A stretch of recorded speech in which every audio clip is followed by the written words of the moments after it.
The story of robotics begins with human dreams of creating machines that could mimic life, a concept as old as mythology itself. Yet, the real journey toward modern robotics didn't gain traction until the Industrial Revolution in the 18th century. The mood at the time was one of relentless invention, as people sought to harness technology to reshape society, driven by the rapid rise of machinery and the steam engine. The concept of automata, mechanical devices capable of performing tasks, can be traced back to ancient civilizations.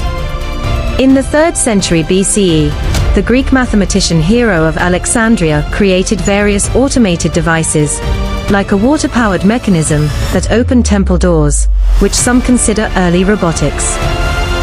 Still, these creations were mostly seen as curiosities, not designed for practical, industrial use. 18th century is the birth of automata. The late 1700s saw European inventors pushing the limits of mechanical engineering.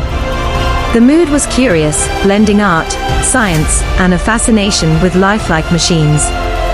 Inventors like Jacques de Vaucanson were known for creating intricate automata. Vaucanson, a French engineer, made one of the most famous early mechanical devices, the digesting duck, in 1739. The duck could flap its wings, eat grain, and appear to digest food.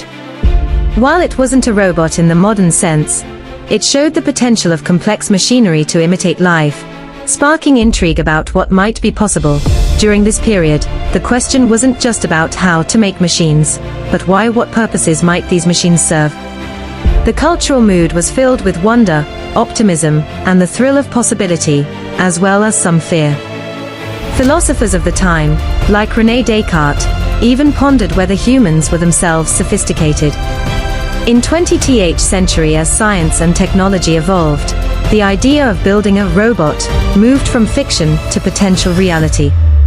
The term robot itself was coined in 1920 by Czech writer Karel Apek in his play R.U.R. Rossum's Universal Robots. The play portrayed robots as artificial, human-like workers. Though fictional, it brought forth the idea of creating machines to replace human labor, a concept that fascinated both industrialists and scientists alike. The first real robot in 1950s was made. Unimate. The modern robot era truly began in the mid-20th century. The mood at the time was marked by post-World War II optimism, as technological advances in computing, engineering, and automation surged.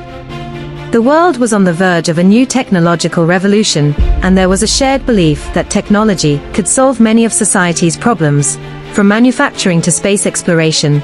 The first true robot, Unimate, was invented by George Devil and Joseph Engelberger in the United States. In the 1950s, Devil designed and patented a programmable article transfer device, which was essentially a robotic arm. Engelberger, often referred to as the father of robotics, saw the potential in Devil's design and helped bring the invention to market.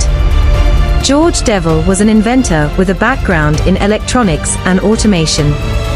In the early 1950s, Devil envisioned a machine that could follow commands to perform specific, repetitive tasks, which at the time were typically done by human workers. He conceived the idea of a device that could be programmed to move objects from one point to another, an automated material handling device. In 1954, Devil applied for a patent for his invention, which he called a programmable article transfer device. The story of robotics begins with human dreams of creating machines that could mimic life, a concept as old as mythology itself. Yet, the real journey toward modern robotics didn't gain traction until the Industrial Revolution in the 18th century. The mood at the time was one of relentless invention, as people sought to harness technology to reshape society, driven by the rapid rise of machinery and the steam engine. Programming. Devil's original patent included using magnetic drum memory for programming, which allowed the robot to store and follow instructions in a fixed sequence. This was groundbreaking, because it meant that the robot could be reprogrammed to perform different tasks. Material strength. The robot had to be built using durable materials capable of handling heavy loads and harsh environments. They opted for strong metals and hydraulic systems to ensure the machine could lift large, heavy objects like car parts. Once the first prototype was built, it had to be tested in a real-world environment. This involved rigorous testing in controlled conditions to ensure that the robotic arm could accurately and consistently perform the tasks it was programmed for. The robot was capable of picking up and moving heavy materials, welding parts together, and handling hot metal or dangerous chemicals in environments unsuitable for humans. During these tests, the team discovered numerous issues, such as mechanical breakdowns, programming glitches, and safety concerns. Each problem had to be carefully addressed, with modifications made to improve the design. In 1961, after years of refinement, Devil and Engelberger successfully introduced Unimate to the General Motors, GM, plant in Ewing Township, New Jersey. This was the first time an industrial robot was used on an assembly line. Unimate's task at GM was to work in the die casting process, where it would pick up molten hot metal parts and move them to different locations on the assembly line. This job had previously been done by human workers, who were exposed to dangerous conditions and repetitive strain. The success of Unimate at GM was groundbreaking.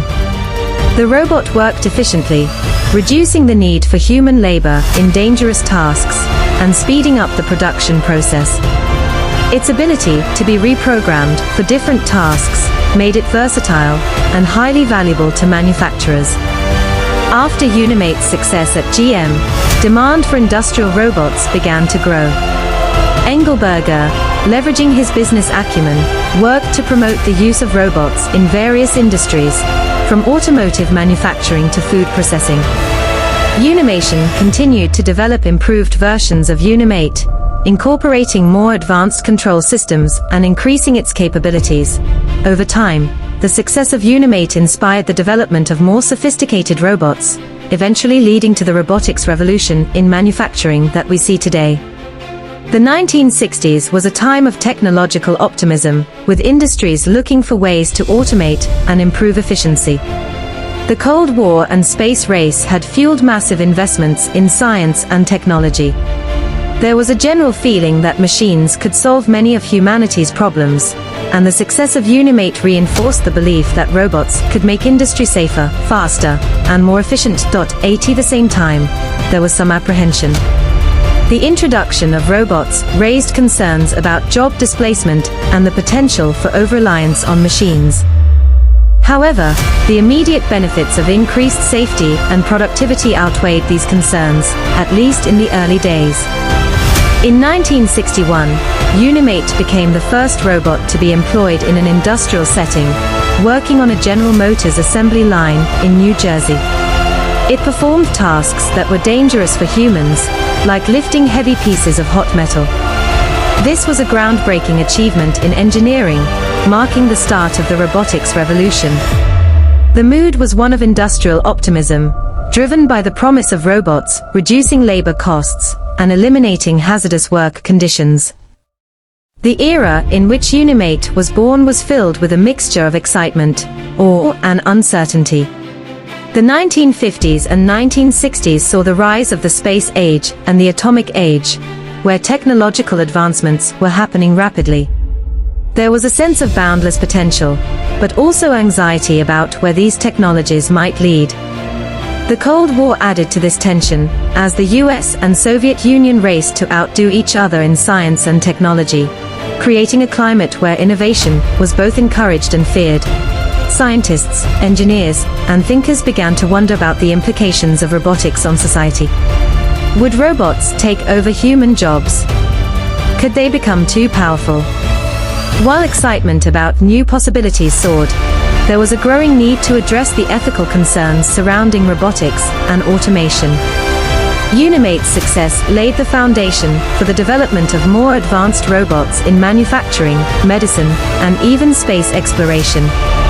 Over time, robots evolved from industrial machines to sophisticated tools capable of performing complex tasks with precision. Today, the robotics industry is pushing the boundaries of artificial intelligence, creating machines that can learn, adapt, and interact with the world in ways once thought impossible. But at the core of it all is the same spirit that existed centuries ago. A blend of curiosity, ambition, and the drive to create something that could change the world forever. Subscribe to this channel for more interesting documentaries. Thank you for watching.